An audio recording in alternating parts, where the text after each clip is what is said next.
Let me welcome all of you to our hearing on Iran's influence and activity in Latin America. I want to thank all of our panelists for coming today, and I look forward to hearing your assessment of the growing and multi-layered relationship between Iran and countries in Latin America. Iran is seizing headlines around the world as its leadership pursues a singular agenda to achieve nuclear weapons capacity. Fortunately, the world is largely united in its view that such a development would be devastating to our national security, to that of our allies, and to stability of the region. Most of our allies agree that Iran cannot be permitted to succeed in this endeavor. And thanks to the leadership of this Congress and the Obama administration, more pressure has been placed on the Iranian regime than ever before.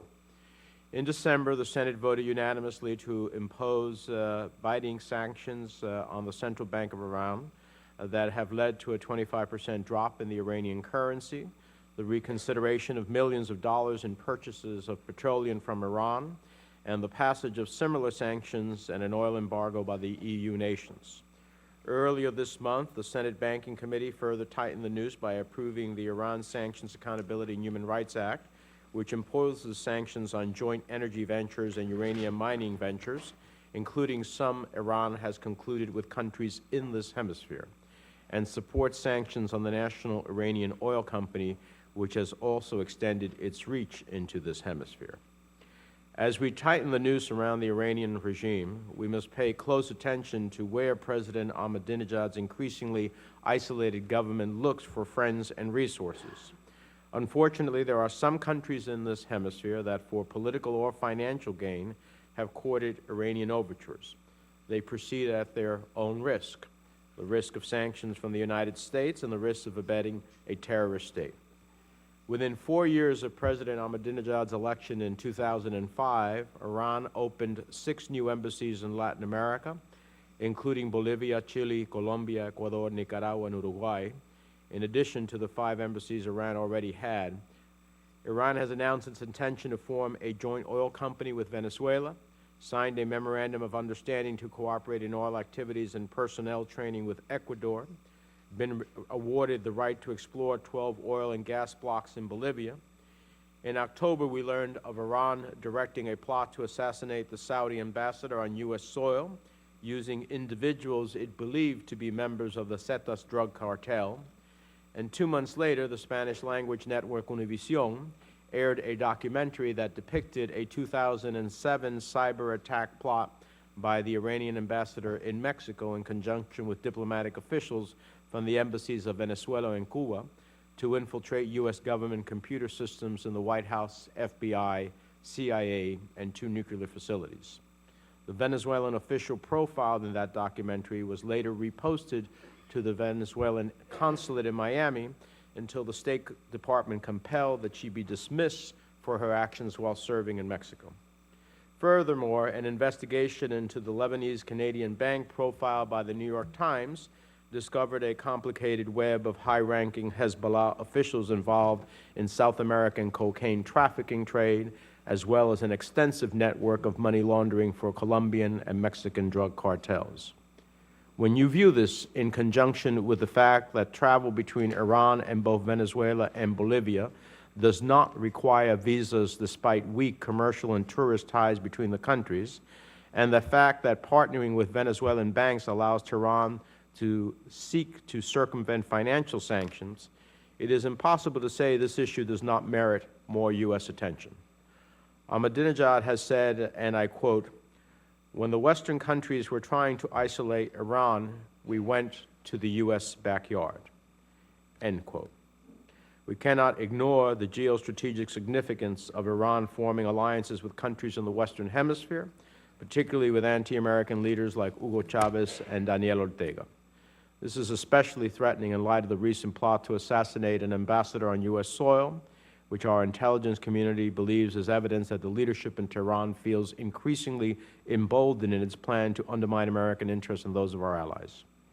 As expressed by our own Director of National Intelligence, James Clapper, in testimony before the Senate Intelligence Community this month, the Iranian leadership is now, quote, more willing to conduct an attack in the United States in response to real or perceived U.S. actions that threaten the regime. Iran is a terrorist state whose behavior poses a significant global threat. In the last week, we suspect that Iran has instigated attacks in India, Georgia, and Thailand. Iran has a terrorist history even in Latin America, directing the bombing of the Israeli embassy and the Jewish community center in Buenos Aires in the 1990s. So what do countries in the hemisphere hope to gain from a relationship with a country as isolated, repressive, and dangerous as Iran? Some may argue that Iranian influence in this hemisphere is yet to materialize, that what Iran actually brings to the table is unfulfilled promises, factories unbuilt, ports undredged, humanitarian aid undelivered. That Venezuela, Nicaragua, Ecuador, and Bolivia allow themselves to be courted by Ahmadinejad to stick a proverbial finger in America's eye. And that may be true. But at the same time, we cannot ignore the possibility, given Iran's worldwide terror escapades, that there are more to be told to the story, or that at a minimum, that will be. So I call this hearing to sift through the facts, discuss with the experts before us what about Iran's relationship with the nations of our hemisphere should be of serious concern, and discern the appropriate U.S. response. With that, looking forward to our witnesses, let me turn to the distinguished ranking member and my colleague, Senator Rubio. Thank you, Mr. Chairman, for holding this hearing. I echo everything you've just said and just wanted to add a few things.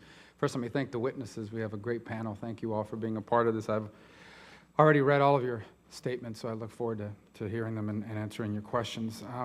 As you've described, Mr. Chairman, the regime in Iran does pose an international threat, not just to the United States, but to the world. And the purpose of this hearing is to examine the increasing role they're playing in the Western Hemisphere and what's behind it. I think we need to begin by making sure we don't exaggerate things. Iran, it really is not capable of doing much on its own in the region. All these promises they make about things they're going to build, they very rarely keep any of them. In fact, they haven't kept almost any of them. And so a reminder to the people of these countries that the cost-benefit analysis of being associated with Iran isn't necessarily on the benefit side. I would go on to say, however, that while it's important to not exaggerate the role they're playing, we need to understand why it is that they're doing what they're doing. And we clearly need to identify that Iran is working in the hemisphere with nations like Venezuela and Cuba, and with other governments like the ones in Nicaragua, Bolivia, and Ecuador. These leaders of these countries are basically putting their nations at the service of Iran to the detriment of their people and to their future. So I think it's one of the things I hope to hear today is why they're doing it. And I think what I hope you'll explore further in your testimony is a few of the reasons. The first is they're obviously Iran is looking to avoid isolation. They want to be able to point to the world and say, look, we're not alone. These are these other countries that are aligned with us. This is really a Western nation versus the rest of the world type argument. And they want to point to these nations as being part of some sort of new axis that they're helping or trying to create. The second is they're looking for allies to help them circumvent sanctions. You know, the allies in other countries that have access to the international banking system that will allow them to circumvent some of the international sanctions that are increasingly growing on Iran. But the third is the one that I think is most dangerous of all, and that is ultimately they seem to be establishing a platform to potentially carry out asymmetrical attacks against the United States and the region, and something that we need to be cognizant of. Now, that may sound far-fetched, except that the evidence is increasingly clear that Iran is much bolder in their willingness to attack the United States through terrorism than anyone had ever imagined. In an open hearing on January 31st, the director of the National Intelligence, James Clapper, acknowledged when he said, Iranian officials, probably including Supreme Leader Ali Khamenei, have changed their calculus and are now willing to conduct an attack in the United States, end quote. That's his assessment of Iran, a nation who is now beginning to see its footprint even more clear in the capitals and in these countries that we've outlined just a moment ago. And the history and the lessons of history are even more startling. Let's remember that it was senior Iranian officials that were linked to the 1992 bombing of the Israeli embassy in Buenos Aires that killed 30 people, a 1994 bombing at the Argentine-Israeli Mutual Association that killed 85 people. In October of this year, we uncovered a plot by the Quds Force to assassinate the Saudi Arabian ambassador in the United States in this very city. And earlier this year, the Univision television network had a documentary that showed an Iranian diplomat colluding with what they believed to be Mexican students that were interested in carrying out terrorist attacks against national security targets inside of the United States. It showed the Venezuelan consul in Miami, Livia Acosta Naguera, asking for information and advising the students Obviously, she was expelled, but it just shows the lengths of which this continues to this is continuing to develop. So you look at all these things, and we have cause for concern. So let me close by saying that I hope the message of today's hearing and the actions moving forward, which I believe are shared by both parties, and I would, by the way, would encourage everyone to read an op-ed piece today that ran in the Miami Herald by our esteemed colleague, Senator Lugar, which I really think outlines the challenge before us. I think it's important to send a message to the leaders of both Venezuela and Cuba, and to their puppets, the leaders of Nicaragua, Bolivia, and Ecuador, that number one, your people and your nations don't agree with you. They certainly do not want to be associated with a pariah regime like Iran, and they recognize that their benefits they get for being associated with a pariah are far outweighed by the cost of being associated with these individuals. The second message I hope they'll take from today and moving forward is that the leaders of these countries are playing with fire. They're playing with fire because they're associated with an unpredictable group. One thing is to say these ridiculous statements about how great Muammar Gaddafi was and what a good hero Assad is. Another thing is to actually give these people operating space in your own country from which they can do things that you can never imagine. And the consequences that it will be extraordinary. They are playing with fire. It's a very dangerous game they're playing. Their people deserve better, and I hope they'll reconsider. So thank you for holding this hearing on this important topic, Mr. Chairman. Thank you, Senator Rubio. Let me introduce our panelists. First, we'll hear from Dr. Cynthia Aronson, the Director of the Latin American Program at the Woodrow Wilson International Center for Scholars. Dr. Aronson recently edited a publication titled Iran and Latin America, Threat or Axis of Annoyance, and since joining the Center's Latin American Program in 1994, she has focused on questions of democratic governance, conflict resolution, human rights, the international relations of Latin America, and U.S. policy in the Western Hemisphere. Next, we welcome Mr. Douglas Farah, an adjunct fellow of the Americas Program at CISIS and a senior fellow at the International Assessment and Strategy Center.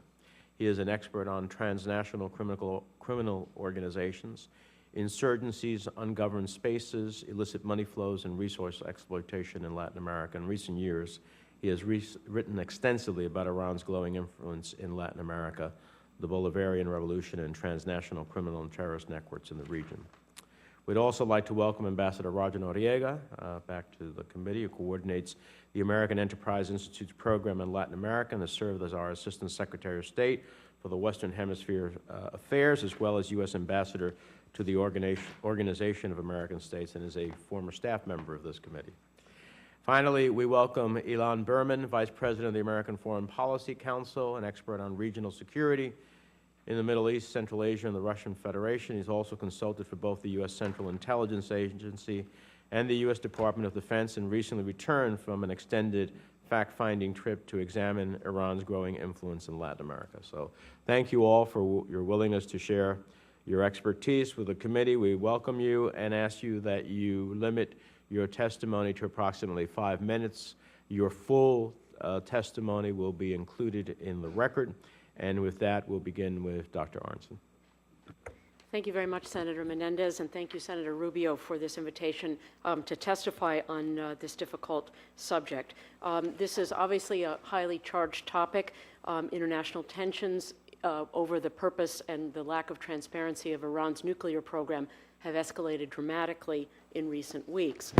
The subject of Iran's involvement in Latin America is additionally difficult precisely because there's so little transparency in Iran's economic, security, or intelligence dealings with the region. This is compounded by a parallel or similar lack of transparency in its principal allies in the region, the countries of the so-called ALBA bloc.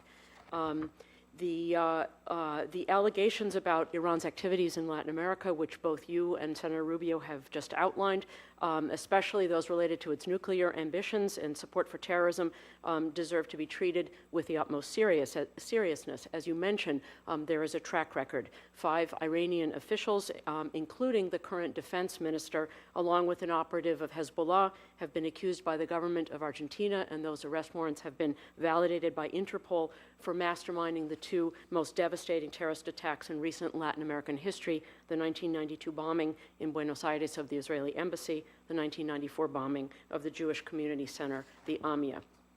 This is a political year in the United States, however, and it's easy to see how hot-button issues of Iran and its intentions in the Middle East or in Latin America can become the subject of heated debate and partisan contention.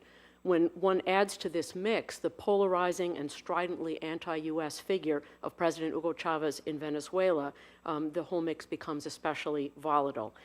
I would argue, however, that the politicization of this issue will not and rarely leads to good policy. The assessments of intentions as well as capabilities are by definition hard to make, all the more so when they involve both state and non-state actors who endeavor to keep their activities secret. Vigilance is essential at this time, as is evidence-based consideration of these difficult issues. President Ahmadinejad recently concluded a trip to the region prompted by an invitation to visit Nicaragua to attend the inauguration of President Daniel Ortega. As much as the Iranian president might have derived some satisfaction from this trip, showing up again, as Senator Rubio has indicated, on the U.S. doorstep, showing that he could poke the U.S. in the eye, I think that in a broader sense, the trip was a major failure, demonstrating mostly that Iran has lost political ground in the hemisphere. Ahmadinejad was rebuffed by Brazil, which is Iran's largest trading partner in Latin America, in sharp contrast to reciprocal visits by the Iranian and Brazilian presidents in 2009 and 2010. The new government of President Dilma Rousseff has voted against Iran in the United Nations for the first time, supporting the sending of a special rapporteur. She has called Iranian human rights violations, including the proposed stoning of a woman convicted of adultery, as a barbarity, quote, and a medieval practice. Argentina, which is Iran's second largest trading partner, was also not on the itinerary. And despite previous trips to Bolivia, Ahmadinejad did not stop in La Paz, and I believe that was because in May 2011, the Iranian Defense Minister Vahidi, who is in fact one of those accused of involvement in the terrorist bombings in Argentina, visited Bolivia at the invitation of the Defense Ministry. Following an outcry, Bolivian President Evo Morales publicly apologized, calling the invitation to Vahidi a grave error and apologizing to the Jewish community in Argentina, saying that the visit was a mistake. There were rumors that Ahmadinejad would attend the inauguration of Guatemalan President Otto Pérez Molina, which took place at the same time that he was in the region. And I believe that his failure to show up indicates that Guatemalan authorities backpedaled very substantially to prevent that visit from taking place. Finally, I think it's important to note that Ahmadinejad remains very unpopular in Latin America as a whole. According to the polling firm Latino Barometro, the citizens of the region ranked Iran last out of 9 countries about which they were asked if they had a favorable opinion. Interesting to note and important to note that the United States ranked first. I'm almost out of time, but I'll say that the economic relationship between Iran and Latin America has grown in recent years, but its significance is easy to exaggerate. The media uses words like surge or increasing sevenfold to characterize Iran's trade relationship with Brazil, but the Iranian-Brazilian trade is a mere 0.6% of Brazil's total foreign trade. Iran-Venezuela trade is less than 0.02% of Venezuela's total trade. And I think the testimony includes some charts that indicate this. I share the concern with the efforts of Iran to establish perhaps a military intelligence and security presence. The Manhattan District Attorney's Office has launched an ongoing investigation of Venezuelan collaboration to procure financing and materials for weapons production in violation of U.S. sanctions. As Doug Farah has written, and I'm sure will tell us more, the Iranian financial presence in Caracas potentially serves as a way to bust sanctions. Both of you have indicated the number of actions that the U.S. government has taken to sanction Venezuelan diplomats who have served allegedly as facilitators and fundraisers for Hezbollah. The U.S. government has also sanctioned the Venezuelan oil company PDVSA for deliveries of gasoline components in defiance of sanctions against Iran. As you have noted, the U.S. government implicated an Iranian citizen in an alleged plot to assassinate the Saudi ambassador in Washington, and we can go on and on. At the same time, I think it's important, as much as we attempt to investigate with the greatest seriousness the various bits and pieces of information that have come out, most of which are quite alarming, I think it's important to keep this issue in perspective. There are other pressing human security concerns in the hemisphere, including the tens of thousands of people killed in the past several years, primarily in Mexico, but also in Central America, in violence related to narco trafficking and the threat to democratic institutions posed by transnational crime. We should also be careful. This is now the second or third hearing. Great. To summarize, yeah. Final point, that we not allow this issue to overshadow attention to the broader dynamics in the hemisphere, which are marked by economic growth, the fight against poverty and inequality, the emergence of Brazil, expanding relations with China and Asia, all of which are issues central on the Latin American agenda, and our failure to pay attention to the issues that are important, I think, will serve to isolate the United States from our allies in the hemisphere as much as these issues deserve the utmost serious consideration. Thank you. Thank you, Mr. Farah.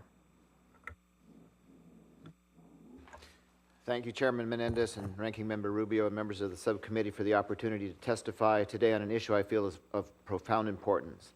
Latin America is undergoing significant changes as numerous extra-regional state actors with little history in the region engage there in trade, military sales, resource extraction, and intelligence collection on an unprecedented scale. These include China, Russia, and Iran. While the interests of Russia and China will often diverge from those of the United States, the interests of Iran, a state sponsor of terrorism and sponsor of a terrorist group operating in the region, are directly and openly antagonistic. Iran's interests lie in strengthening ties to the highly criminalized states in the Bolivarian axis. Iran and the Bolivarian states, led by Hugo Chavez, including Rafael Correa of Ecuador, Evo Morales of Bolivia, and Ortega of Nicaragua, bring a significant and dangerous new set of threats to the region as they work together with transnational organized criminal groups and terrorist groups. This threat includes not only drug trafficking, but also the potential for WMD-related trafficking.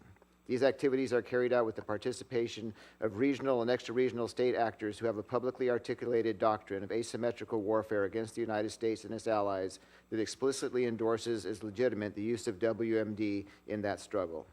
This is still a statement of intentions and not of capacity, but given Iran's past terrorist activities, this intent must be taken seriously.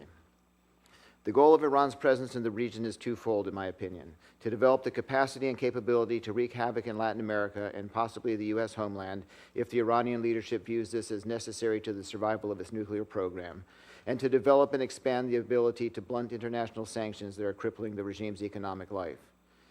These corrosive activities are accelerating the weakening of states and hollowing out of many of the first-generation democracies in Latin America and setting a predicate for the reassertion of authoritarian rule in these states and their neighbors.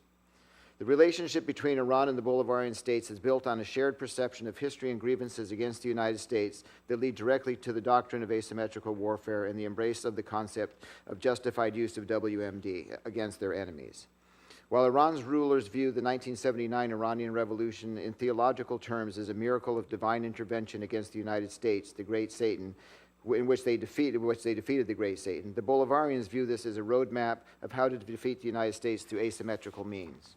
Among the first to articulate the merging of radical Shiite Islamic thought with Marxist aspirations of destroying capitalism and U.S. hegemony was Elix Sanchez Ramirez, better known as Carlos the Jackal, a Venezuelan citizen who, until his arrest in 1994, was one of the world's most wanted terrorists. Sanchez Ramirez writes that Islamism and Marxism combined could form a global anti-imperialist front that would definitively destroy the United States, globalization, and imperialism. In his seminal 2003 book, Revolutionary Islam, written from prison where he's serving a life sentence, Sanchez Ramirez praises Osama bin Laden and the 9/11 attacks and warns that, quote, "From now on, terrorism is going to be more or less a daily part of the landscape of your rotting democracies." The public praise of Chavez for Sanchez Ramirez is a crucial element in Bolivarian ideology. In a 1999 letter to Sanchez Ramirez, Chavez greeted the terrorists as a distinguished compatriot and wrote that, quote, "Swimming in the depths of your letter of solidarity, I could hear the pulse of our shared insight that everything has its due time, a time when you can fight outright for principles and a time when you must choose the proper fight." He signs off, "With profound faith in our cause and our mission now and forever, Hugo Chavez." Chavez has adopted as his military doctrine the concepts and strategies articulated in Peripheral Warfare and Revolutionary Islam, Origins, Rules, and Ethics of Asymmetrical Warfare by Spanish politician and ideologue Jorge Versteegen. I have a copy of the book here if you'd like to look at it later. The tract is a continuation of Sanchez Ramirez's thought, incorporating the endorsement of the use of WMD to destroy the United States. Chavez liked Versteingen's book so well that he had a special pocket-sized edition, I also have a copy of that here, printed and distributed to his officer corps with the Venezuelan flag imprinted on the cover and making it the official military doctrine of the Venezuelan military. To further ingrain this teaching and eradicate any vestiges of U.S. military doctrine in the region, Chavez and other Bolivarian leaders, in conjunction with Iran, have recently opened a new military academy to teach Bolivarian military doctrine operating in Santa Cruz, Bolivia. Iran's interest in the project was made clear when Iranian Defense Minister Ahmad Vahidi arrived in Bolivia for the school's inauguration. He had to leave, of course, before it was actually inaugurated when his presence caused an international outrage. Iran and its Bolivarian allies systematically engage in a pattern of financial behavior, recruitment exercises, and business activities that are not economically rational and could be used for the movement and/or production of WMD and the furthering of Iran's stated aim of avoiding international sanctions. These include significant investments in financial institutions in the region that can easily be used to move money from Iran to banks around the world through third parties. Among the most important are the Banco Internacional de Desarrollo, the Export Development Bank of Iran, the Fondo Binacional Venezuela-Iran, established in 2008 with a capital of $1.2 billion, and FONDEN, the Fondo de Desarrollo Nacional, which is most interesting because it receives direct injects from the PDVSA, and in 2010, official government figures showed that FONDEN had received $15 billion in money that was not officially part of the state coffers. From 2005 to 2010, an estimated $63 billion had been put into that fund and disappeared from public accounting. Finally, Iran's Sadra Marine Industry Company, which operates illicit shipping or sanctioned shipping companies around the world, is also owned by the Revolutionary Guard and operates out of Venezuela. And finally, I would like to say that one of the most significant new developments I've found is Panama's role in helping Iran avoid sanctions, often through Venezuelan front companies operating in the Cologne Free Trade Zone. Iranians traveling in the region often use identity cards issued by Bolivarian states, particularly Ecuador and Venezuela, to move freely across the region. I'll welcome your questions afterwards. Thank you. Thank you very much, Ambassador Noriega. Thank you very much, Mr. Chairman. Good morning. I applaud you and Senator Rubio for initiating this review of Iran's growing shadow in Latin America. You made reference to General Clapper's very startling statement that the Iranian officials at the highest levels are now more willing to conduct an attack in the United States. General Clapper's statement represents a significant break with the skeptics in the foreign policy establishment, including too many among U.S. diplomats who have failed to appreciate the dire implications of Iran's activities in the Western Hemisphere. I coordinate a project at the American Enterprise Institute to monitor and expose Iran's activities in Latin America in order to inform the public as well as policymakers who are responsible for protecting our national security. Our team has conducted dozens of interviews with experts from throughout the world and with eyewitnesses on the ground in the region. We also have obtained reams of official Venezuelan and Iranian documents, some of which we have published to support our conclusions. I want to share with the committee some of the essential conclusions that we have made to date. Venezuelan strongman Hugo Chavez and Iranian leader Mahmoud Ahmadinejad are conspiring to wage an asymmetrical struggle against U.S. security and to abet Iran's illicit nuclear program.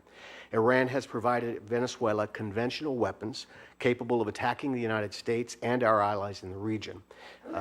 On this subject, I would suggest that U.S. officials focus on the military-to-military cooperation, and particularly the Iranian companies that are involved, that are associated with the Quds Force. Iran has used $30 billion in economic ventures in Venezuela to launder money and to evade international financial restrictions.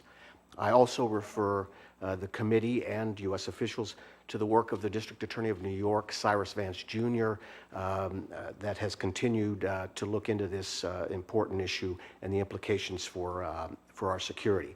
Iran discovered vast uranium deposits in Venezuela in 2005, and it is conducting suspicious mining operations in uranium-rich areas in Venezuela, Ecuador, and other countries. Two terrorist networks, one homegrown Venezuelan clan and another cultivated by radical Iranian cleric Mohsen Rabbani, proselytize, fundraise, recruit, and train operatives on behalf of Iran and Hezbollah in numerous countries in the Americas. The Venezuelan state-owned airline Conviasa operates regular service from Caracas to Damascus and Tehran, providing Iran, Hezbollah, and associated narco-traffickers a surreptitious means to move personnel, weapons, contraband, and other material in and out of our hemisphere. Mr. Chairman, our project has shared substantial information about these aforementioned threats with U.S. government officials. Quite frankly, too often the attitude we have encountered among these career officers has been one of skepticism or indifference. To offer just a couple of brief examples. About 6 months ago, we provided U.S. officials the name and contact information of a reliable Venezuelan source with privileged information about the Conviasa flights between Caracas and the terror states of Syria and Iran. To this day, that source has never been contacted. That's fine. I'm sure that the U.S. government has many, many sources. However, congressional staff members tell us that executive branch officials are unable to say today, answer the simple question whether those Conviasa flights are continuing. Our source reassures us that that critical logistical link is still in service. And as a matter of fact, there are reports that it may extend its service to Ecuador. Another brief example. Almost 7 years after the first reports that Iran discovered or seeking uranium in Venezuela, U.S. officials are still unable or unwilling to say clearly whether Iran is mining uranium in Venezuela, notwithstanding documentation revealed by our project over a year ago regarding Iranian mining in the uranium-rich Roraima Basin in eastern Venezuela. Mr. Chairman, quite frankly, the risk we are running today is not that we exaggerate the threat, but that we're ignoring it. I believe, I'm sure you will agree because of the work that you've done in this area, that the executive branch, beginning in the waning days of the last administration and continuing today, has been slow to recognize or respond to this multidimensional threat. We believe that the congressional scrutiny is essential to encourage executive branch agencies to act. The dangerous activities of Iran and Hezbollah so near our borders demand a whole-of-government strategy, beginning with an interagency review to understand and assess the transnational, multifaceted nature of the problem, to mobilize friendly governments to respond, and to insist on inspection and suspicious operations and military inventories. This is all being carried out against the backdrop of Hugo Chavez dying of cancer. We have reports from our sources that on February 12th, after a military parade, he collapsed and he was unconscious, and it took an hour and a half for his medical staff to stabilize his condition. So the transition that will be underway will be very dangerous. It may implicate chaos and create a very troubling environment where our enemies are at work. Our government must be prepared to implement effective measures unilaterally and with willing partners to disrupt, dismantle illicit operations, and to neutralize unacceptable threats. Thank you very much, Mr. Chairman. Thank you, Ambassador. Mr. Berman. Thank you, Mr. Chairman. Mr. Chairman, Senator Rubio, thank you for the opportunity to appear before you today to discuss this very important topic. I'd like to take a somewhat different tack than my colleagues before me and discuss, rather than Iran's activities, the motivations that underlie them. In the discussions in Washington that have predominated about Iran's presence and activities in the Western Hemisphere, many times the missing part of the puzzle is identifying and soberly assessing what Iran wants in the hemisphere and whether or not it's succeeding in getting it. I think when you look at the level of activity that Iran is carrying out in the region, it's possible to discern 4 distinct strategic motivations that the Iranians have with regard to their presence and their activities in our hemisphere. The first, of course, is diplomacy and coalition building. Outreach to Latin America is seen by Iran first and foremost as a means to lessen its deepening international isolation, an isolation that's gotten deeper as a result of recent sanctions passed by the United States and by the European Union. The Iranian response, and we have begun to see this from the start of international efforts to pressure Iran's nuclear program in 2003, but certainly these efforts have escalated in recent times, has been to observe and interact with regimes, sympathetic regimes beyond their immediate periphery as a way of skirting and diluting sanctions and attempting to preserve the continuity of their nuclear program. Due to its favorable geopolitical climate, which is typified by vast ungoverned areas and widespread anti-Americanism, Latin America has emerged as an important focal point of that effort. Most prominent, obviously, with regard to Iran's regional contacts is the relationship that Iran has built with Venezuela since Mahmoud Ahmadinejad's inauguration in 2005. That's a relationship that has gone from, if I may say, from 0 to 60 practically overnight in foreign policy terms, and now boasts billions of dollars of concrete investment, as well as activities that both support Iran's efforts to skirt sanctions that have been imposed upon its dealings with the international financial system, as well as support the activities of Iranian proxies such as Hezbollah. But Iran's activities are not simply centered on Venezuela. They extend beyond it to a burgeoning relationship with Evo Morales in Bolivia, to a growing relationship with Rafael Correa in Ecuador, and beyond that, to a softening of the anti-Iranian position that one is witnessing in places such as Buenos Aires. I think it would be premature to suggest that the Iranian presence in the region is diminishing, is in decline. I think it is very much a work in progress. But also, it's important to point out that this presence is not simply pragmatic and it's not simply defensive. In fact, Iran has engaged in a systematic outreach to regional states that suggests that it sees the Western Hemisphere as a strategic theater where it can expand its own influence and dilute that of the United States. This can be called an anti-access strategy on the part of the Iranians, whereas they sew up and engage regional regimes so it is more difficult for the United States to do so. Beyond diplomacy, Iran is interested in a quest for strategic resources. Conventional wisdom has it, as Iran's nuclear program has progressed and matured, that Iran's nuclear program has become well-nigh self-sufficient. But this, in fact, is not the case. The opposite is true. As Iran's stockpile of uranium centrifuges has expanded, so has its need for the critical raw material that will be placed in those centrifuges, uranium ore. Iran itself runs a deficit of naturally occurring uranium. And when the Shah launched a national nuclear endeavor in the 1970s, he was forced to procure a large-scale supply from South Africa. That supply, 4 decades on, is of mostly depleted and of poor quality. And as a result, recent years have seen a widening Iranian quest for uranium from abroad. Iran can now be said to be looking extensively for uranium in 2 places, in sub-Saharan Africa, where it's engaging with regimes such as Zimbabwe and the Democratic Republic of Congo, and in Latin America. We heard from Ambassador Noriega about the expanding evidence that Iran is mining extensively in the Roraima Basin, adjacent to Venezuela's border with Guyana. But also, you have a burgeoning relationship on the strategic resources front with the government of Evo Morales in Bolivia. Regional officials that I talked to when I was in the region last month suggested that there were no fewer than 11 sites in eastern Bolivia, adjacent to the industrial capital of Santa Cruz, in which Iran is suspected to be mining. Not coincidentally, that Conviasa flight that Ambassador Noriega talked about has been rumored to be at least being considered to have an additional leg that will go from Caracas down to Santa Cruz, which suggests that there is certainly at least some things of interest in Santa Cruz that the Iranians desire.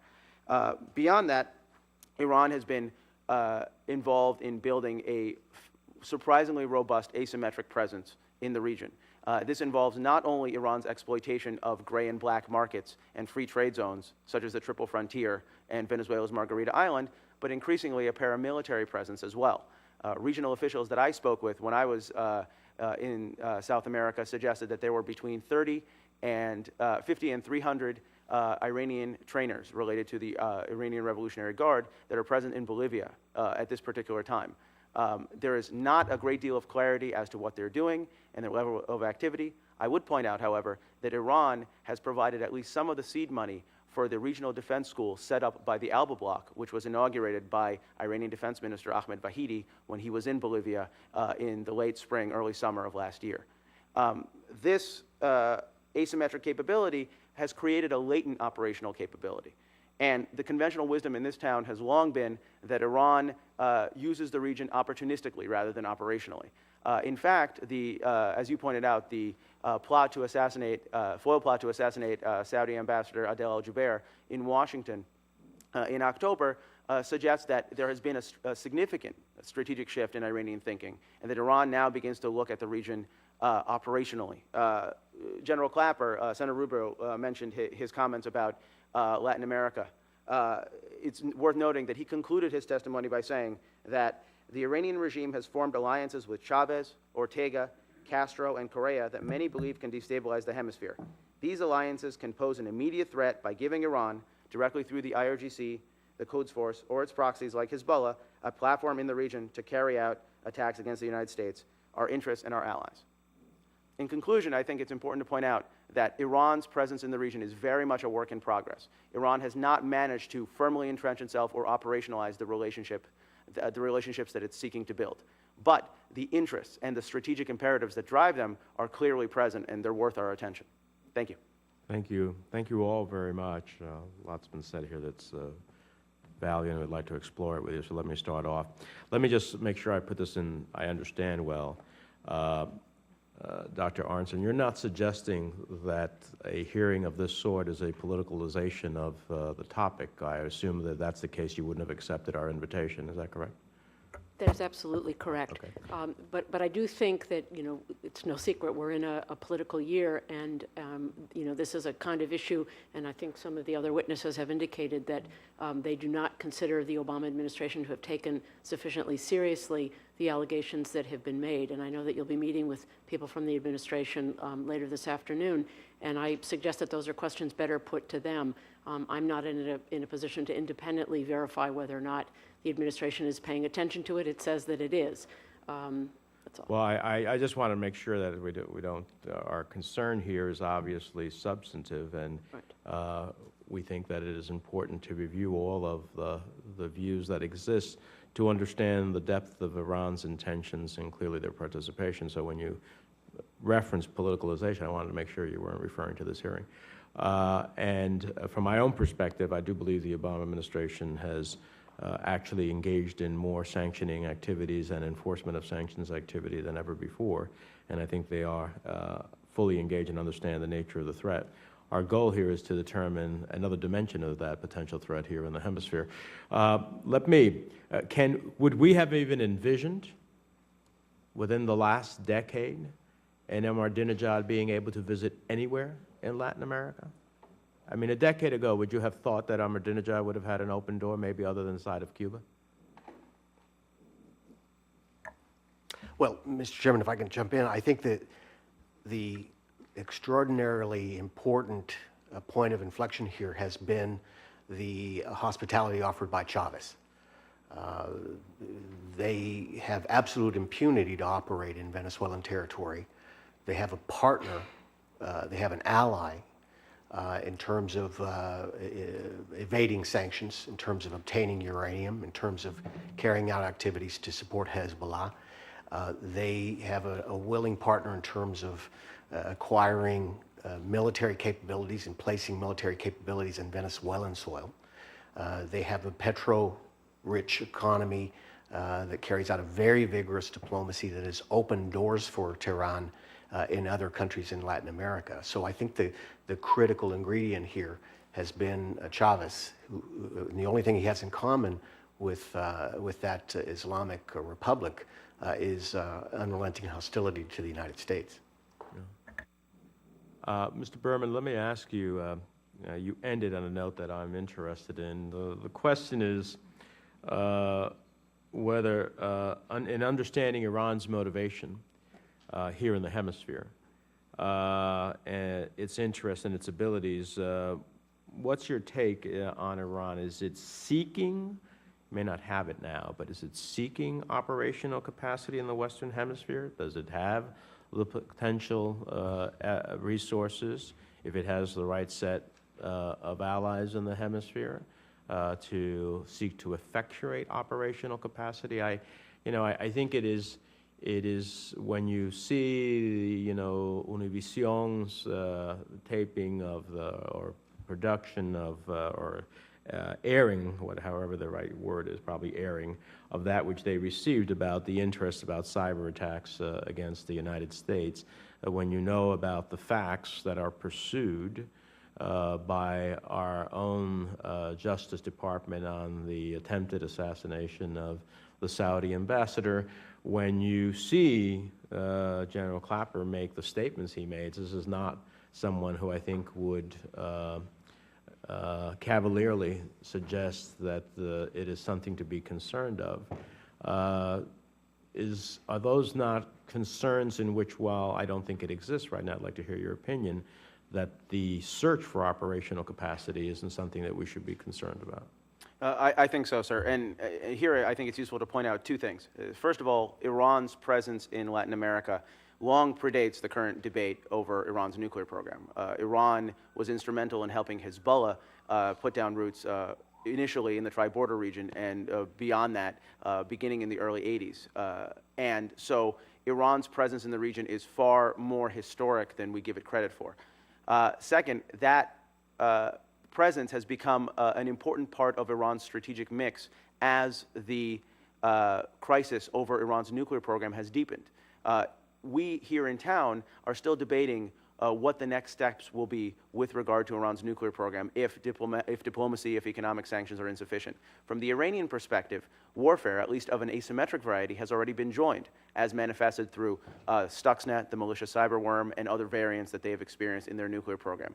In this context, a peripheral strategy in which Iran has the ability both to build and then to leverage asymmetric capabilities in various regions is certainly smart strategic planning from the Iranian perspective. And I think while, as you pointed out, they might not have that capability yet, it is certainly one that they've paid increasing attention to as the international crisis over their nuclear program has deepened. Several of you mentioned the uranium exploration. This is something that we have sought to address in the Iran sanctions bill that passed out of the Banking Committee that was inspired by my legislation earlier this month by requiring the imposition of sanctions on persons who knowingly participate in joint ventures with Iran's government, firms, or persons acting on behalf of the government of Iran in the mining, production, or transportation of uranium anywhere in the world.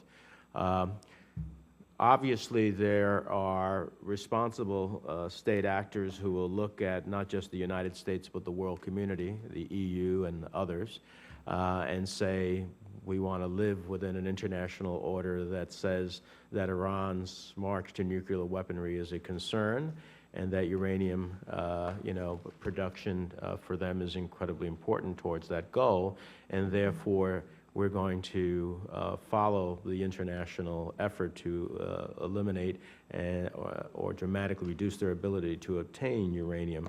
But some countries here obviously may not very well care. Isn't that an opportunity? You both mentioned the possibilities of uranium mining here in the hemisphere. Isn't this a potential opportunity for Iran to work with countries who may not necessarily be concerned by the sanctions consequence? Well, apparently Bolivia and Venezuela are engaged with Iranian companies and allowing mining activities to go on in their countries. Hassa Sanat is an Iranian company that has industrial installations in both countries and which mines in both countries. We can provide details about that because these countries may not care about the U.S. law, but they're obligated under UN sanctions to deny Iran access to material that could encourage its rogue nuclear program. So I think there needs to be a considerable amount of attention paid to these activities that are going on and to hold these governments accountable. And I applaud you for the legislation that you've pushed and the Senate for other legislation. But we can investigate, even though this is sort of forbidden territory, it's unhospitable, Venezuela and Bolivia being relatively unfriendly governments, we can nevertheless investigate the international financial transactions, dollar-denominated transactions that are going on to this very day, supporting Iran's activities in both of these countries. Sir, if I may, just a quick point. I think this is also, in many ways, an answer about the credibility of our sanctions threat. What I commend you for passing legislation that begins to look at Iran's uranium activities and begins to counter them. But historically, I think it's fair to say that our application of biting sanctions against Iran have lagged behind the Iranian threat.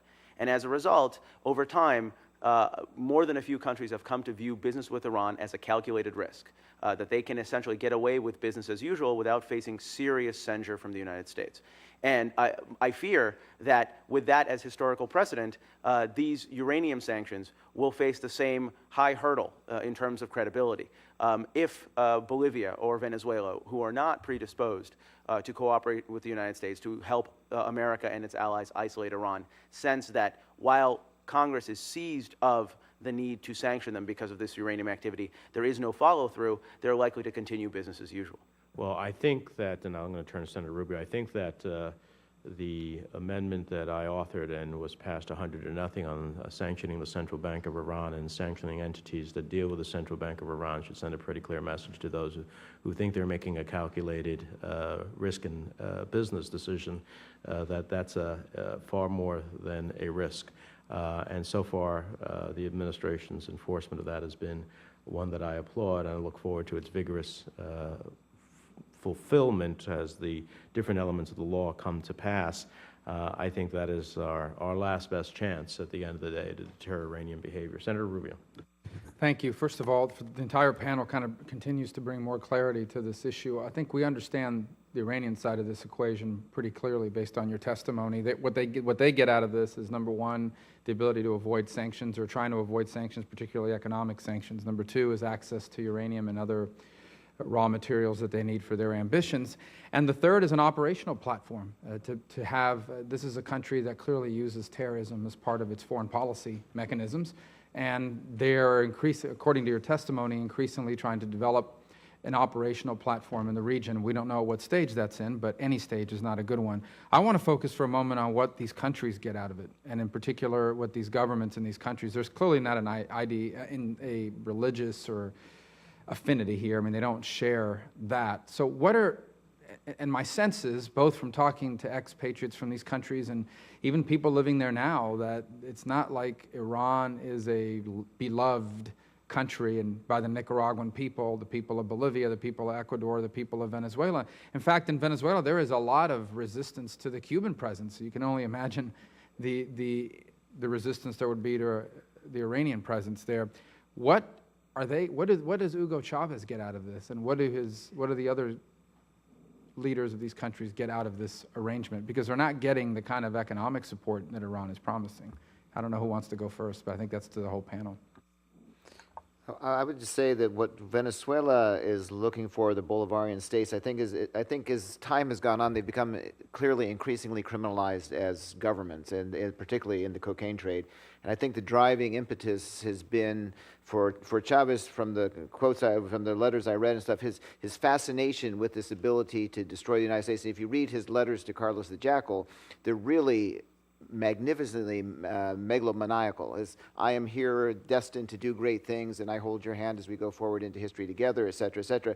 So I think his personal view is of himself as this transcendent revolutionary figure. And I think that, but as time has gone on, I think they become increasingly obsessed with the need to hang on to power at any cost. I think one of the fascinating things, if you look at the Bolivarian trajectory, is that they start out as elected, and then over time they take over the judiciary, all the levers of government, destroy civil society, free press, etc., but is driven by the impetus that they know they can no longer leave power without facing consequences. And I think that one of the things that Chavez finds, besides his deep attachment to this revolutionary romantic idea that radical Islam and Marxism can coexist in this South-North conflict and defeat the United States, is the tremendous power, the desire to hang on to power. And I think that you mentioned terrorism is a foreign policy, part of Iran's foreign policy. The FARC is a part of Chavez's foreign policy. And I think one of the great dangers you see in the region is the coalescing not only just of the state-to-state relationship, but of the coalescing of the non-state proxy relationship, which you're already seeing. This book, which is designed on Hezbollah's strategy is recently been found in FARC camps for the first time, which shows a transmission of one type of military doctrine into another state proxy. So I think long term, they want to defeat the United States. I think that's very real in their minds, whether it's rational or not. And they really want to hang on to power more than anything else. And I would say those are one of the two of the driving forces. If I could address this for a moment, there's obviously a huge political benefit that Chavez and other countries in the region get from publicly appearing with Ahmadinejad. It's an opportunity not only to assert independence from the United States, but actually to show their opposition to U.S. policy. And I think that, if the mutual interest of the Iranians in showing up in the so-called U.S. backyard it has a flip side, which is the interest of these governments in showing that they will oppose the United States and act to undermine its interests. I think that's do you think there's a domestic political benefit to appearing with Ahmadinejad, for example, for Chavez? Or an international political... In essence, do you think he looks like a bigger leader to his own people when he does this, or do you think that's more from an international perspective? I think it's more from an international perspective. I mentioned the poll that was taken by Latino Barometro. I mean, it's very clear that Iran is not popular in the region. Venezuela is a sort of a Caribbean country. I mean, the idea that women walk around in headscarves and covered, I mean, it's just a foreign culture. So I don't think that there's any political benefit to the countries in Latin America for this kind of relationship, other than a kind of an assertion of nationalism and sovereignty and showing that they're standing up, to the Yankee Empire. I think unless someone disagrees with what Mr. Farah said, I mean, we can add to that, but what about these other countries? Are they doing it because of Chavez? Or what does Nicaragua get out of this? What does Bolivia get out of this? Well, I think there are some material benefits that they're getting from these associations, no doubt.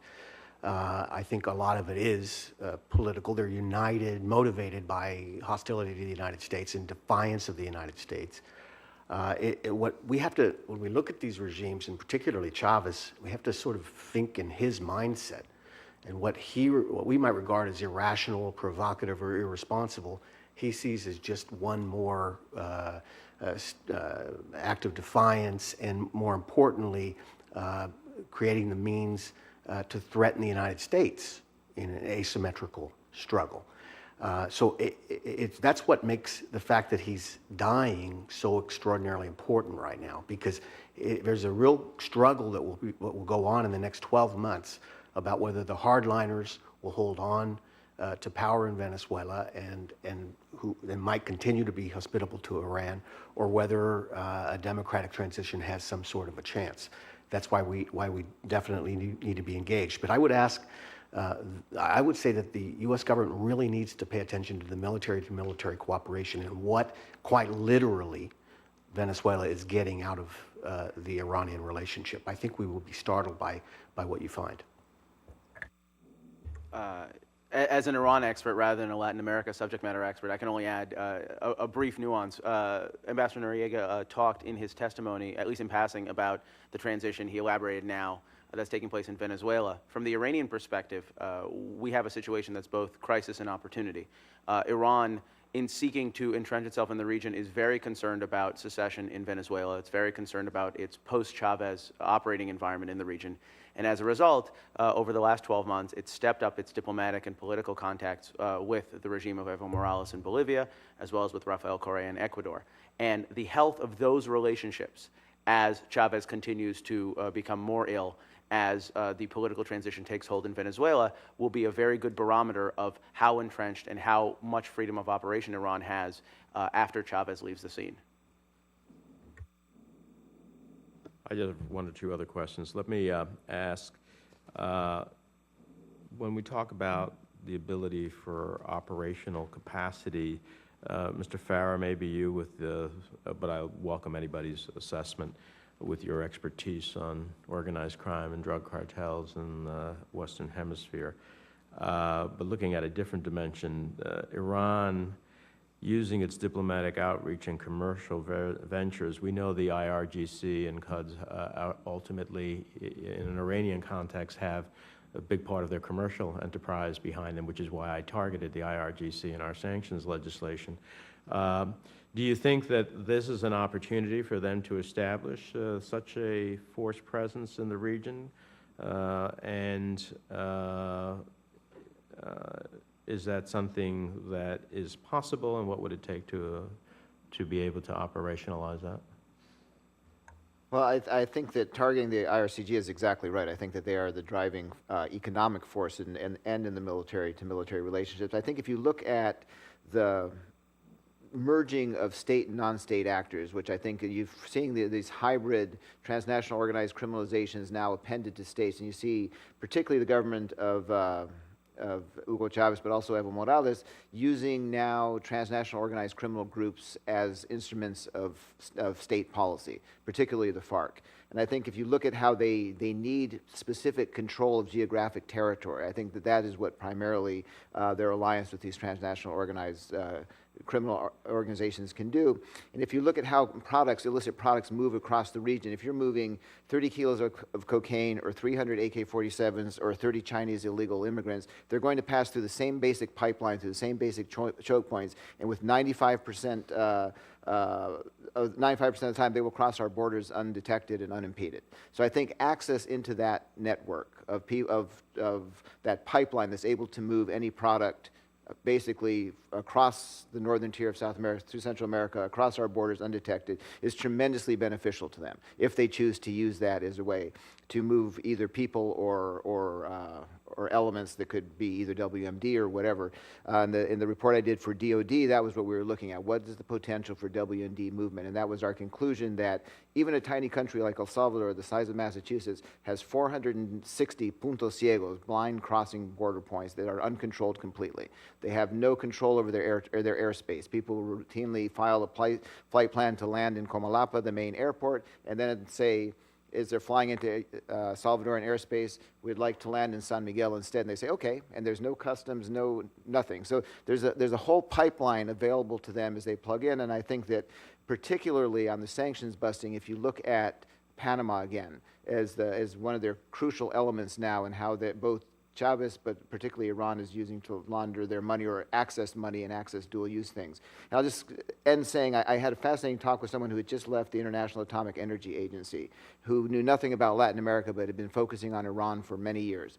And I was asking him, what is their basic MO when they're doing dual-use things and things? What do they look at? And he said, well, they almost always do two things: tractor factories and car factories. And I was like, no kidding.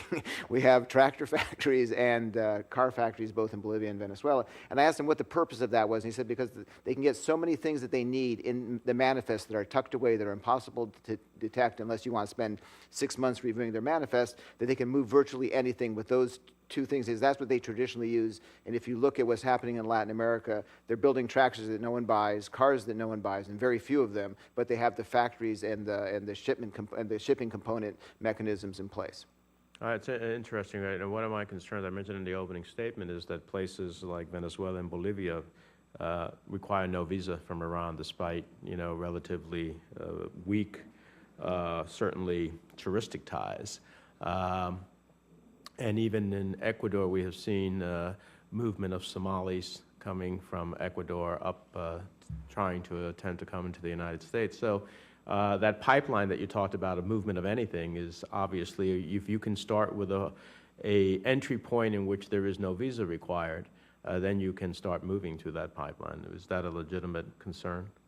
Absolutely, and I think if you look at, I'm doing a study for Homeland Security right now on human smuggling, and one of the fascinating things is that almost every non-Central American large contingent of migrants goes to Ecuador. Why? Because Ecuador listed visa requirements on everyone except for 2 or 3 countries in the world. So they're suddenly inundated with Chinese organized crime, Russian organized crimes, like water running downhill. As you well know, they'll go where it's easiest to operate, and suddenly Ecuador has become overwhelmed with massive criminal elements because it's so easy to get there. And every group of Chinese, major group of Chinese, Indians, Sri Lankans, Somalis, pass through Ecuador for that precise reason.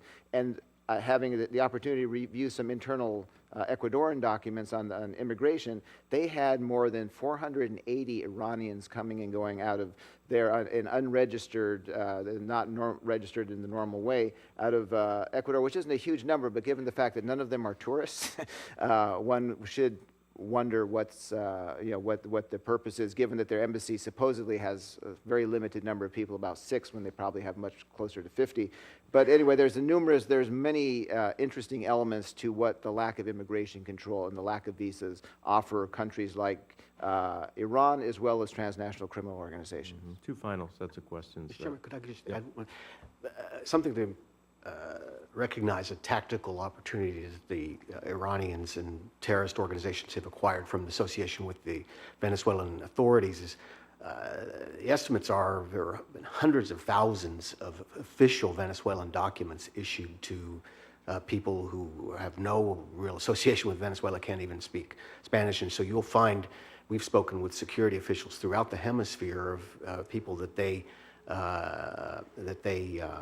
arrest, to detain, who have Venezuelan passports who don't even speak Spanish. I think if I could return to the other question that you asked about the operational capacity and detecting what's going on, the DEA was able to discover this October 2011 plot, the bombing here in the United States, because they set aside conventional wisdom about what Iran would be capable of doing. And now we know from General Clapper that was a decision made at the very highest levels of the Iranian regime. The IRGC was involved in that activity. They are also mysteriously involved in industrial activities in Venezuela, in the petrochemical industry, for example. You have to ask, what are they up to there? Also, associated with the IRGC in the Quds Force, Mohsen Rabbani, who I referred to, who was the cultural attaché of Iran and Argentina, and who's implicated in the 92 and 94 bombings in Buenos Aires. He maintains a network on behalf of Hezbollah in the Western Hemisphere. People that he recruited when he was assigned in Argentina are still operating up and down the South American continent, recruiting, proselytizing, radicalizing. His brother lives in Brazil. This is a guy, Mohsen Rabbani, who has a red notice for Interpol. He's not supposed to be able to travel. He's traveled to Brazil at least a couple of times in the last 12 months. His brother runs a mosque in Brazil, and where they've recruited dozens of people to this cause. So the IRGC footprint is there, and the common denominator is the audacity, and we really need to pay attention to this and set aside conventional wisdom to understand what they're capable of. Mm-hmm. Dr. Aronson, I see you want to comment on this, and then I have a question for you. Just an additional comment. I mean, former Assistant Secretary of State for Latin America, Tom Shannon, replied or commented during an earlier Ahmadinejad trip to Latin America that passed his prologue, and he was specifically referring to the Iranian involvement in the bombings that took place in Argentina in the early 1990s. And one can only surmise that in the 20 or so years that have passed since those took place, that capacity has been expanded and has developed. Whether it's an offensive capacity or a defense capacity is something that I certainly am not prepared to comment on, but one could imagine that Iran, as it feels encircled in the world and threatened by military attack, would actively seek to be able to strike back. Many of the panelists have referred to asymmetrical warfare, and I find that extremely plausible as something that Iran would try to do. Whether I have evidence that is actually taking place, or whether it's on the verge of becoming operational, is not something that I can comment on. Mm-hmm. I appreciate that. Let me ask you, in 2010, a 2010 report on Iranian military power, the Office of the Secretary of Defense noted that, quote, Iran seeks to increase its stature by countering U.S. influence and expanding ties with regional actors in Latin America. Last month, the Iranian regime formally launched Hispan TV, a Spanish-language analog to its English-language press. What do you view that effort to be? Well, obviously, having a Spanish language news outlet is an effort to spread propaganda, win hearts and minds in the region. Iran obviously faces a sharp sort of uphill battle in that effort. There's not a great deal of sympathy, among populations, but it's an obvious propaganda tool. I think it's notable that it was several weeks after the Iranian president traveled to the region, most recently in 2012, that was announced. But I think it's an obvious attempt to spread, the Iranian point of view among what it considers a potentially receptive audience. How effective that will be, I think is anybody's guess. My guess is that it will not be that well received. My final question, there have been independent sources that have stated that Hezbollah has training camps in the jungles of Venezuela. I'm wondering if any of you have any information on that, and also are any of you aware of newspaper reports of a jointly constructed missile base planned for Venezuela's Paraguana Peninsula? Any of you have any knowledge of that? On the training, sir, I would say that I think that the Univision documentary, and if you read, the book by Antonio Salas, El Palestino, and it goes into great detail by a journalist who specializes in going undercover for many years. He spent time in the Hezbollah camps in Venezuela, and I think if you look at his track record, I don't know him personally, but if you look at his track record of investigations, they've been really, really outstanding, and many people in his other investigations have been convicted and gone to jail based on evidence he's provided. So I would take that seriously. I think that what the Univision folks were able to show was that you have a Venezuelan colonel providing weapons and ammunition to militias being trained by folks who are formerly of Hezbollah in the field in Venezuela. It's not as direct a tie as Mr. Salas makes in his book, but he gives names, dates, exact locations, etc. So I would say that to me would be a very credible threat. On the missiles, my people tell me it's not. They don't have any evidence to support that, but others may have. Regarding the published reports on the missiles, of course, we've seen those reports for close to 2 years that are very, very specific reports. We've received specific information that's very disturbing, tends to corroborate the possibility.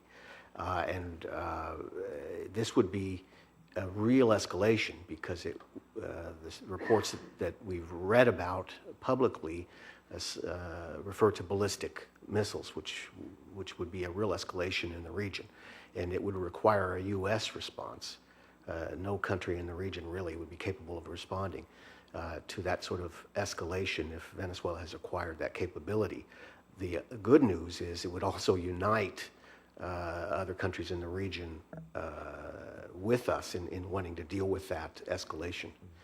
We have some information, and we'd be glad to share it with the committee privately on that subject. Thank you. Just for the record, is the reports of a missile base, not necessarily missiles, but we look forward to seeing some information. Senator Rubio. Thank you. And I want to close my part of this by focusing on the capacity part, because one of the challenges I have found here is, and it's hard to get people to believe this. I mean, when people think about terrorism and terrorism threats to the United States or any threats to the United States, Latin America, the Western Hemisphere is just not what comes to mind. It's just not been the case. So it's just hard for people to get people to take it seriously. So we don't know where they are capacity-wise. I think that's still a matter of debate, although we clearly know what direction they'd like to go. And that's what I want to focus on before we close today is intent, where their mindset is. And for that, if I can, I want to rely on an article from the Miami Herald that cites extensively from the Univision Network's documentary. And it talks about this former consul to Miami, Livia Acosta Noguera, and it says that the decision to expel her came 1 month after a Spanish-language Univision network broadcast a documentary about Iran's alleged terrorist activities in Latin America, including a taped segment in which she asks an alleged Mexican hacker to give her the access code to nuclear facilities in the United States. In the tape, the alleged hacker, who is playing a part, says that he provided the secret codes and the location of each of the U.S. nuclear plants to Iran, and a voice attributed to her is heard to say, "You should give me that," she says, "so that I can send it to the president," meaning Chavez, or rather the chief of defense. "The chief of presidential security is my friend," she says. This tape was made while she was the cultural attaché at the Venezuelan embassy in Mexico. And then it goes on to say, documents obtained by El Nuevo Herald indicate that she actually performed other functions there as well. According to these documents, Acosta and Vice Consul Edgar Gonzalez Belandria, who was in charge of issuing passports at the Miami consulate, were registered in the savings bank of the Bolivarian Intelligence Service, all indications that they are on the intelligence service's payroll. So sources close to Venezuelan security organizations reached by Nuevo Herald said that they had knowledge that Acosta was a member of the Bolivarian Intelligence Network and that she did intelligence work while working in Mexico. Now, obviously, this wasn't a real hacker and this wasn't a real offer, but what I think the Univision documentary shows is intent. And I guess my question is, in your opinions, based on what you've seen, know, and heard about this, about Iran, is this an isolated incident of someone trying to show off and be a big shot? Or is this the kind of miscalculation? Is this kind of stuff that we can see from Venezuelan officials in the future? Because at the very top of that organization, we have someone that, as you've described him, is not in touch with reality, has these illusions about being some sort of transformational historical figure, and who, as a result, could lead to someone making a very serious miscalculation that could quickly escalate into a very big problem. So my question is this an isolated thing about someone trying to show off, or she's just trying to be a big shot, or is this the kind of behavior that's going on a repetitive basis because people are taking direction from the attitude coming from the top? Because if it is, this is a recipe for a miscalculation and a regional disaster. Well, I would say it's unfortunately far from an isolated incident. I think we've had numerous in my work with the U.S. government and elsewhere. It's clear there's a network, and I think this is one of the primary misunderstandings we have about the Bolivarian project is we view Venezuela, we view Bolivia, we view Ecuador, we view Nicaragua, when in fact they're states operating on with a common goal, sharing resources, and with a common criminalized element to them, which is deeply disturbing. But that also implies a very concrete common intelligence apparatus. And if you look at the role that Cuba plays in this alliance, what they bring to the table is a very structured internal military intelligence apparatus that these countries have never had. Bolivia never had it. They tried. They never got, even through all the military, they never got anywhere near having a competent internal security service. Ecuador is the same thing. Iran has now provided President Correa with specific listening technology, intercept technology that runs out of his palace and is directed by him directly. So I think that it's far from an isolated incident. I think exactly what you said is, I don't know if I think Hugo Chavez has a greatly exalted view of himself, obviously. I'm not sure that he's out of touch with reality, certainly as he views it, but I think that that's exactly the I think that is exactly the recipe for the miscalculation that worries me most, is that because they're wrapped up in their own world and believe certain things are possible. I mean, if you read Verstini's book, it's really rather preposterous. It's not a smart manual on asymmetrical warfare. It's a diatribe against the United States and where to go to find out online how to make weapons of mass destruction and why we should be able to do this to defeat the empire. It's not a rational, coherent military doctrine as you would lay out in a U.S. military academy or a European or even Latin American military academies. But it shows this grandiosity of intent, and I think that is a profoundly dangerous element to the Bolivarian Revolution. And when you add in the Iranian mix, and we have multiple other cases of Venezuelan diplomats operating as intelligence agents. We have multiple cases of Iranian diplomats operating as intelligence services, and multiple cases of the Cubans serving as facilitators among the different Bolivarian intelligence structures, which are now more united than they were. So I think it's far from an isolated case, and I think that it is profoundly dangerous to live in a world where you think you can launch a nuclear attack as a way of destroying the United States, and that there'd be no rational consequences to it. Senator, I would like to add to that. I agree entirely with what Doug said, of course. That Univision report also included tape of a Mexican youth who found himself in Qum at a training center. We've talked about this recruitment and training of youth, and here's a guy on literally on television explaining his experience, and he recognized that this was not for him, and he essentially fled the country. The training of other, he saw people around him from other countries in Latin America who were being trained in this radical Islam and in terror methods and all of that, and it was an insight into the sort of thing that we're talking about that's happening, beyond the headlines. There's an interesting thing about the facet to the Acosta Noguera situation. U.S. officials supposedly had access to this tape before she was even accredited as consul general in Miami. Why was she even allowed into the United States? More to the point, her former boss in the Bolivarian intelligence system, who's now retired, was just given a visa to enter the United States. I guess he's going to Disneyland or something. But I mean, it's just like we do not learn. Who is that? Who's her former boss? I can get you the name. Okay. But I was told by U.S. law enforcement who was very frustrated that this person was given a visa to enter the United States. Is the Disney World thing just is that really what's happening? I don't know. Okay. I don't know. Senator Rubio has a very serious concern about That's Disney right. World, and Be careful who we let rightfully in so, there. so. Yeah. Let me close and thank the panelists and make an observation. After September 11th, when as a member of the House of Representatives, I sought to invoke into law all of the recommendations of the September 11th Commission, I said, we live in a new world. It is a world in which an airplane used for commercial and business travel has become a weapon of mass destruction.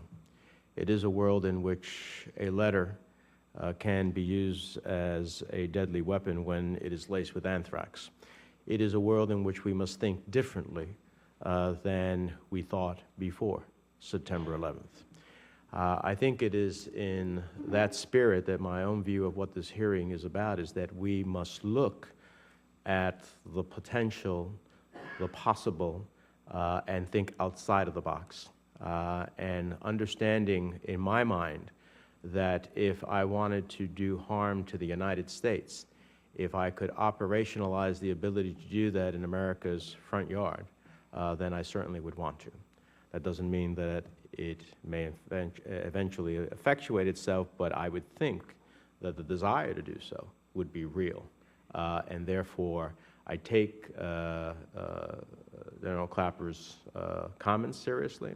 I take the Department of Defense's view of the efforts of influence here seriously, and it is in that spirit that we have held this hearing and will continue to pursue information as it relates. And since I assumed the chairmanship of this subcommittee, I've had it as my focus to pay attention to this part of the world for which we have often not had the full attention of the broad scope of U.S. policy in a way that is in our national interests and our national security. And so I appreciate all of the witnesses' attention, and we thank you for your insights. I thank my colleague for his full engagement, and with that, this hearing is adjourned.